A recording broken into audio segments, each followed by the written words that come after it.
Merci Christian, ladies and gentlemen, thank you for coming, and thank you for your time and attention to the cry for freedom and democracy in Iran. The past 3 weeks, my brave compatriots have paid in blood the price of ripping the facade of acceptability of the regime in Iran and its legitimacy to speak for the people of Iran abroad. The ensuing murderous oppression can silence the streets, and media blackout can reduce world attention. In the West, you may see headlines declaring the end of the protests.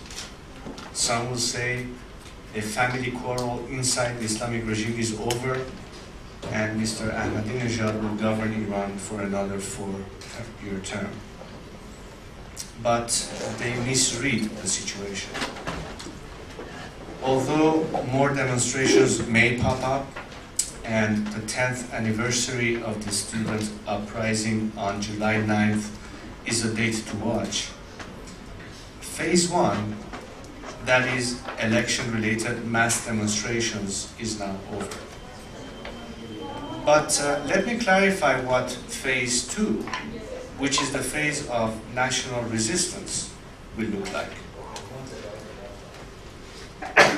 Perceived as a usurper in his second term, Mr. Ahmadinejad's increasing insecurity at home will compel him to invent foreign enemies, further isolating Iran. Compounded with low oil prices, the need for slower liquidity growth to limit spiraling inflation, with massive capital flight and a drained stock market, and a further hemorrhage of skilled managers, just to name a few problems, he will face insurmountable obstacles in running the day-to-day affairs of government. He will need a minimum cooperation of the people for the ship of state to sail on. Instead, he will find burgeoning resistance everywhere until his government grinds to a halt. Disappointed and alarmed, influential clerics, important parliamentary factions, and other institutions will question his ability to cope and undermine his authority from within the Islamist state. That final paralysis will mark the end of the second phase. It is hard to predict the third phase. Will a part of the Revolutionary Guards move in to fill the vacuum created by a collapse of authority in a functioning government? If so, the regime will be reduced to an unsustainably narrow base of support, expediting its fall. Will strikes spread and re-energized mass demonstrations sweep the country, compelling the authorities to yield to public pressure towards a new democratic order? No exact scenario can be written at this time, but the end is clear. Now, fast rewind to today, let's acknowledge that the path is perilous. The regime has just appointed a 3-man commission to punish those involved in recent demonstrations. The commissioners are men responsible for torture and summary execution of thousands of my countrymen some 20 years ago.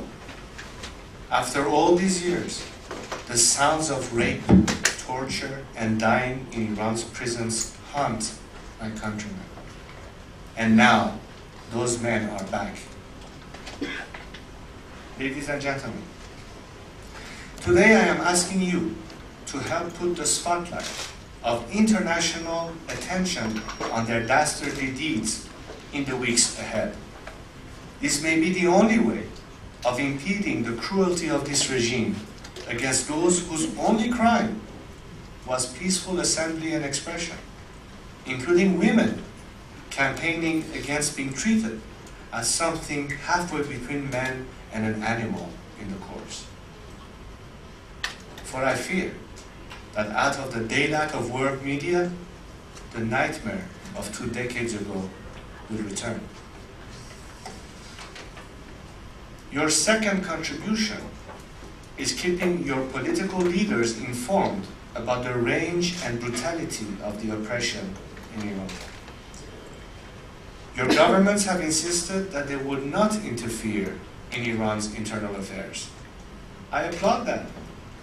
Any such attempt will give the tyrants the excuse they need to paper over their own differences and target anyone struggling for freedom as a foreign agent.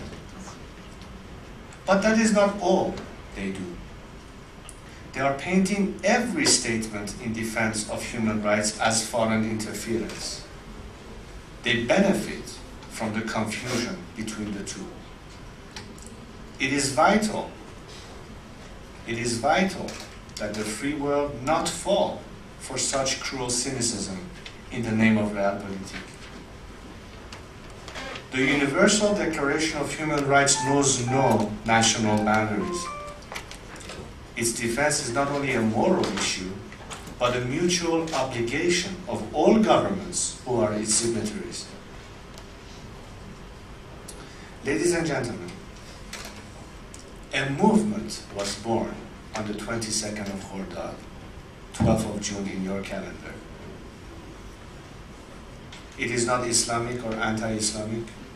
It is not for capitalism or socialism, nor any other ideology or specific form of government.